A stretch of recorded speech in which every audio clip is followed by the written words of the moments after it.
What's going on, everybody? It's been a day or two since I've caught up with y'all. A lot of things happening around here in Hog Holler. I really can't tell everybody what's going on because it'll kind of give a lot of my secret away. Let's just say I've been dealing with some local drama, some things going on around here that's got to do with me and stuff I've said on the channels. And we'll just leave it at that. I ain't never been one to bring my drama into the channel, and I ain't gonna start now. Plus, on top of that, I don't want to give anybody any satisfaction thinking that they've got to me or got me spooked. So, with that being said, I got a story tonight I've been debating on telling for a while. Sorry I'm in the dark out here.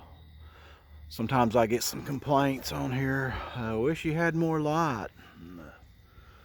Well, these stories are meant to be told in the dark.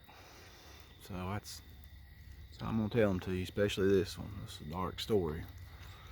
And most of my stories you can play in front of your kids. And you can play this one in front of your kids too. But I'm just going to tell you, this one's got a touch, a little bit more realism in the world, a little more scary than your normal story. And maybe it's just that way to me because I'm involved in this story just a little bit. Now, I've debated on whether there's a bunch of small stories that lead up to this story.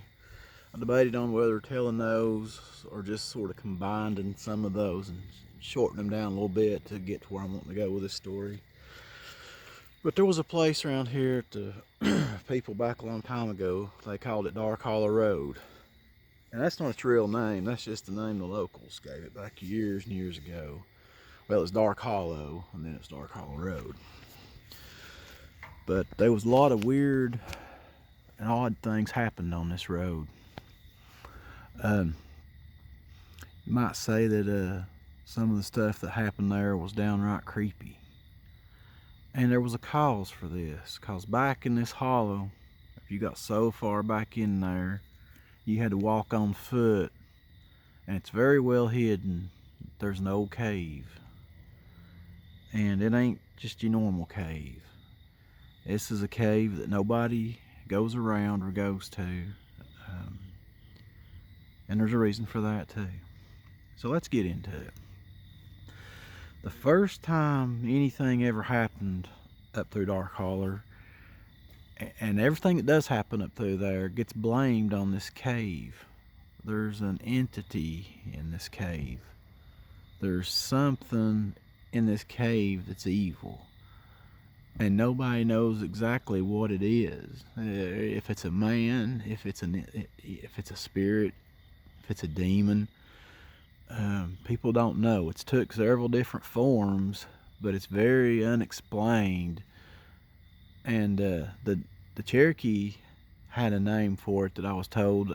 I don't know how to say it or pronounce it, but it means devil whispers. So a lot of strange things would happen around this cave. People claimed that this is where man's sin is dumped. Once he's forgiven for his sins, that this is where they're dumped. Other people claim it's where Lucifer hit the earth and he hid in this cave after he was banished from heaven. I've heard that tale about this cave a lot, and that's where he went and plotted the downfall of man. Heard a lot of different stories about this cave when I was growing up, and I went there once, and I'll tell you the story about that.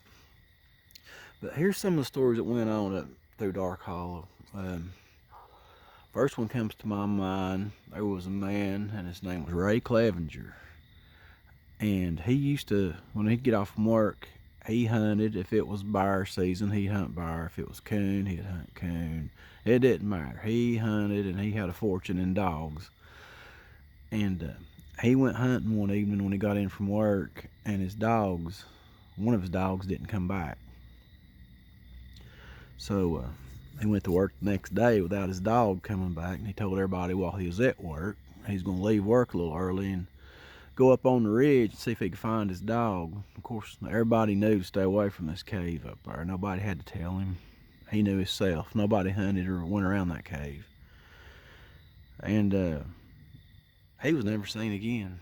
After he got off from work that day, he went looking for his dog, and he was hunting sort of close to that ridge where the cave is, and he was never seen again. The next one, my granny told me, said that the night time sometimes, that you'd be in your house if you lived up and down that holler there, old gravel road back then.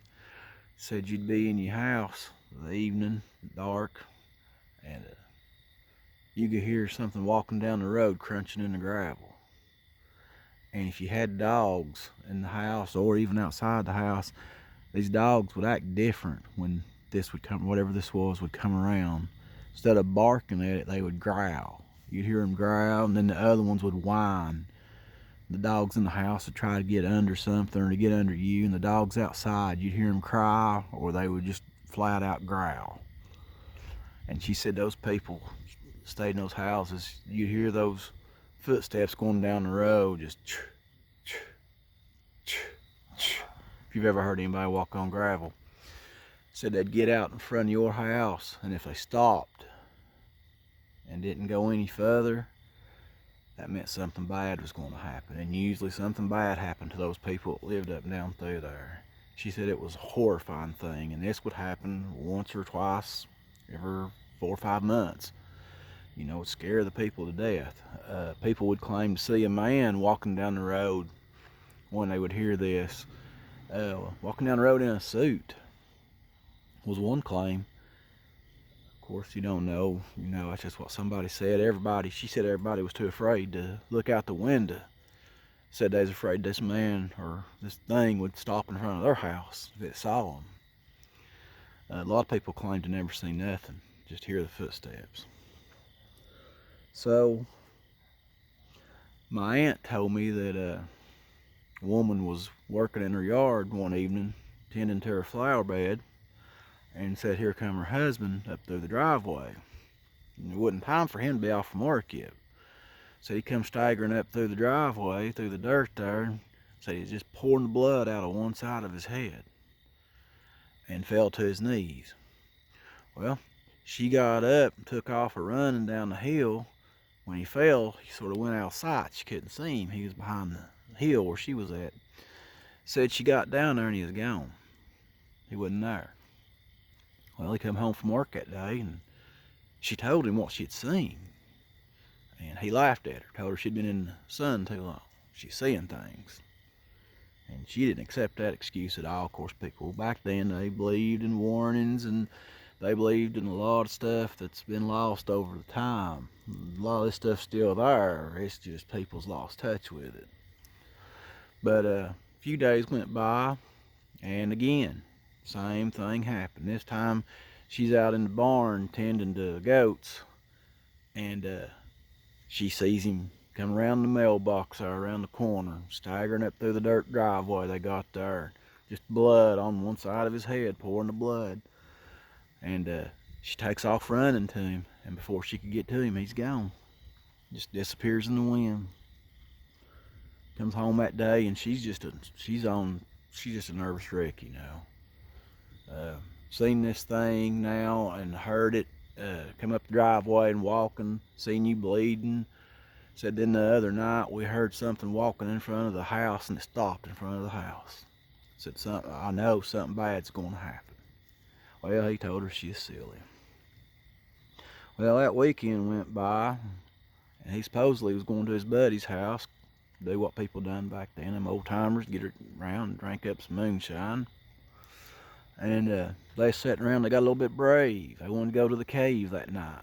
Got their nerves up, courage up, drinking that hunch punch. So to the cave they went, and right when they got to the mouth of the cave, that old man slipped on a rock, old wet rock, and they're slick when they're wet and mossy. And he fell and cracked his head open and died.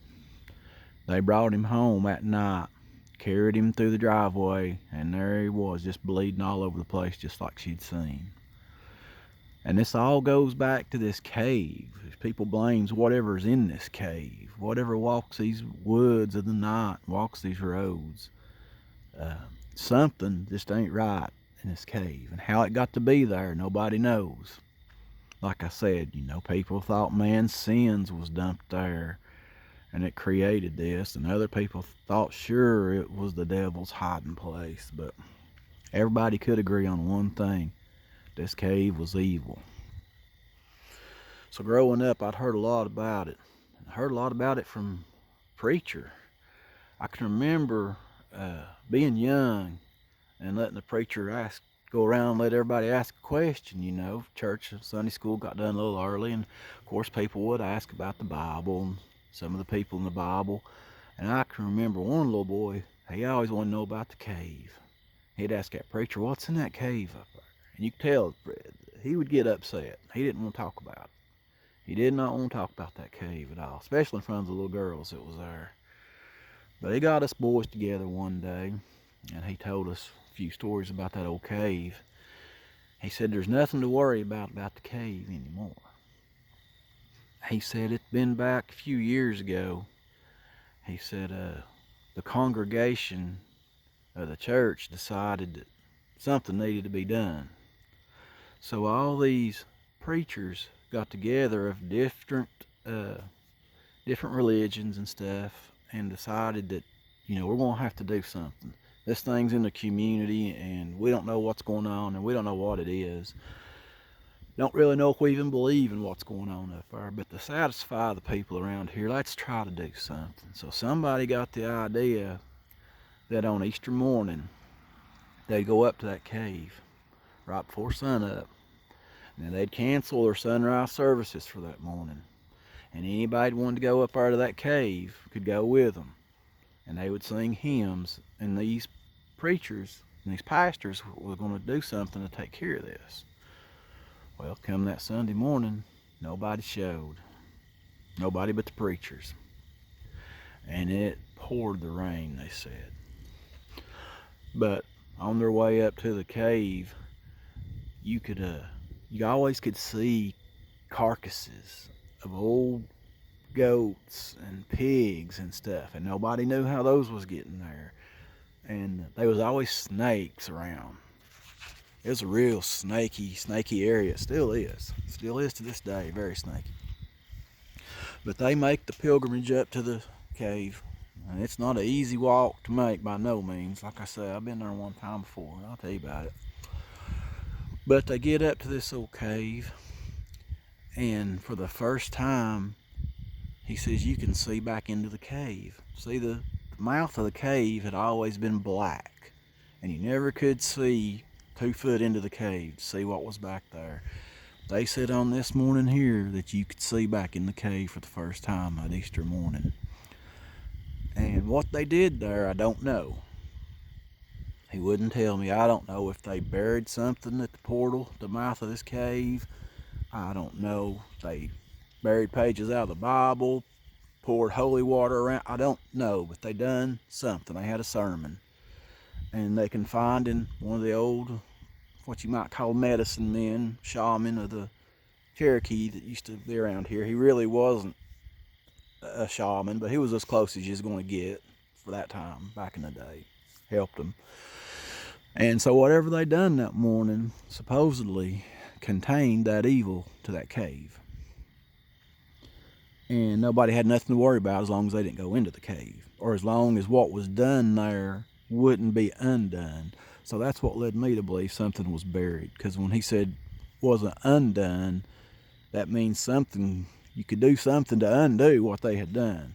So I don't know what it would be unless it was to dig up they buried a cross or some kind of symbol at the mouth of the cave. But he seemed very confident that the evil was contained in that cave. But he did agree that there was evil in that cave, because he told stories too. He told us that when he was young, you could go up to that cave, and one person would hear laughing coming out of the cave, and then another person would hear whispers, and it was just very odd that different people standing beside each other would hear different things. People claimed to hear their names called out of the darkness of the cave, especially if you went at the nighttime, which my granny said she didn't know too many people that ever went at the nighttime. They was all afraid of this place. Afraid this thing would walk down the road in the middle of the night and stop at your house. But he said that if you heard the laughter coming out of the cave, that supposedly when you went home it drove you mad, that it went home with you. And he gave us the names of a couple of people that had since passed on that was older than him. So this had to be a long time ago. And both of them had claimed to hear laughter coming from that cave at different times. And eventually they both had mental problems, and they later on was, well, let's say they was committed. And they didn't live very much longer after that. One of them claimed to, even in the hospital where he was committed, claimed to be tortured by the laughing that he heard coming out of that cave that night. Other people claim, like I said, to hear whispers and hear their names called. Said it's a real creepy place to go to. Just real unnerving. Somebody claimed at one time that out of the darkness reached a hand, like it was wanting to pull them into the cave with them. Heard all these stories growing up, and they scared me to death. They really did. So years later, I guess this was being late 70s, early 80s. I was just young. My aunts, my uncle, 2 or 3 of my cousins, one Sunday after church, decided we'll walk up there. I'm going to show you this cave that you've heard all about. So decided that I'd go. Remembered hearing the preacher Sunday school talk about how everything was contained in the cave, and wasn't too worried. But even though it's daylight, and I remember us walking up there, there's probably about 8 or 9 of us. We walked up there, and I remembered seeing the I guess it was wild boars. You'd see some of their bones scattered, and it was very snaky. I saw a couple of snakes. But we make the hike up there, and as I started getting close to that cave, anxiety started taking over me. My palms, my hands got sweaty. It got hard for me to breathe. And it just seemed like the woods and the forest just got darker and darker as we was going. Looked like it was going to start raining. But eventually, the old cave comes into sight as I go around the bend. And I remember the first time I saw it and laid eyes on it, I stopped dead in my tracks. So did 2 or 3 more of us. I mean, it's just like it's sitting there waiting on us. Like it knew we were coming. I can't explain it. You felt an intelligence coming out of this cave. And all it was just rock and earth. But you felt this. So they told us, come on, there's nothing to be afraid of. We're not going in it. We're just going to go right here and look in it. And went up there, and we looked, and you could see, if I remember right, you could see where people had chiseled like crosses in next to the portal of the rock. And somebody had, looked like they had tried to chisel a Bible verse or something. You know, it's different stuff had been done. That's just looking back as a young boy, barely remembering that. And I remember one of the women we went with started crying and got all emotional. Didn't know why she was crying. Well, another one, my cousins, started crying again also, and claimed she could hear her voice, a voice calling her name coming from the cave. So here we had 2 crying women, one just crying because she don't know why, and the other one's crying because she claims to hear her name. Now, none of the other people that I could tell was hearing anything. One of my cousins who was older than me, he got quiet now, and he wouldn't talk. He wouldn't tell us nothing. You could tell something was on his mind. But all at once, I could hear a whispering. I'll never forget it, sure as I'm sitting here, and it sounded like 3 or 4 people having a conversation at one time. And some of it I could understand, and then most of it sounded like it was in a different language, or maybe even backwards. And I remember asking everybody, "Do you hear that? Do you hear these people talking? Somebody's in that cave. I can hear them." And everybody looks at me. I'm the youngest. I'm a kid, and they just sort of blow me off. Oh, okay, yeah, sure we do. And I remember that upset me because I was hearing this. And eventually they realized that I was upset. I started trembling. I mean, I was struck with fear to the point where I couldn't move. I was trembling. You had these two women over here crying. My other cousin, he was just froze solid, just staring. You could tell something was going on with him. And then 2 or 3 people were fine. And I remember saying, get me out of here. Let's leave. Let's get out of here. I can't stand this. If you all really are not hearing what I'm hearing right now, we need to leave. And I remember walking back down that hill, and it was a long walk. I could still hear those voices whispering like they were right behind me. And I went home, and I guess for about 2 or 3 months, I had nightmares nearly every night. And I remember I wouldn't know if I was dreaming or if I was awake. I could remember hearing those voices that just going on, and I would wake up out of my sleep and sit up in the bed and listen and swear that I heard them and that's what woke me up. And that would go on, like I said, for months. I was terrified. Of this cave, of this place. And even though they claimed that, that they didn't hear or anything walking up and down the road anymore, that nobody experienced anything on Dark Hollow Road no more, that, that had stopped. This thing they claimed would peer into people's windows and they would see like a white face looking in their window, a pale white face. And all that had stopped. Nobody's experiencing any of that stuff anymore. But I know what I experienced. It may have still been in that cave, but it's almost like it come home with me for a little while. I couldn't imagine going to that place and taking a rock from it or something like that. But I never got over that. That terrified me for a long time. And then it got to where I would tell people about it as I got older. And every time I would bring the subject up and talk about it, I would start having those nightmares again. And I'd start hearing that whispering in my sleep, or in the twilight of my sleep. And years would go by before I'd tell anybody again. I mean, years and years. And I'd tell somebody else, and it would start all over again. So that's why I've been hesitant to tell this story. I guess we'll find out if my nightmares are going to come back this time, because I've not told anybody this story, and it's been well over 20 years.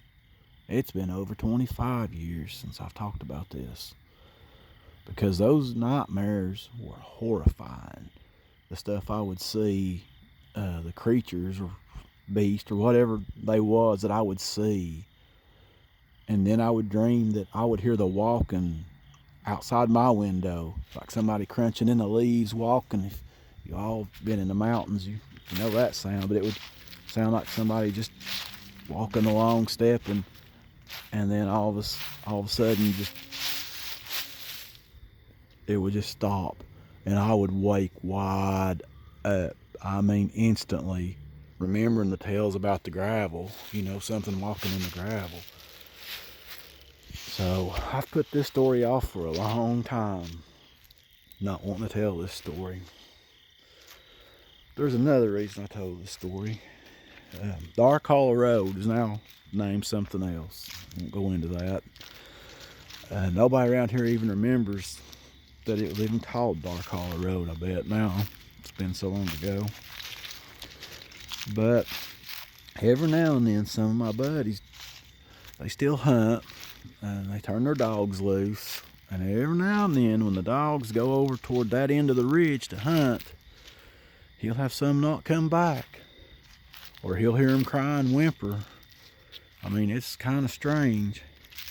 But the other day, I drove by there, and I saw a for sale sign on this plot of property. And I know that the cave is on that property. And I just wonder if whoever buys it, it's going to do like everybody else around here and bulldoze all the trees down and build cabins on it. And God help us if they disturb whatever's in that cave and it starts tormenting the people over there in that part of the community again. Now I know most people say, oh, that's just an old tale you're telling us, that's just old folklore. Well, it is folklore around here. But a lot of folklore has truth in it.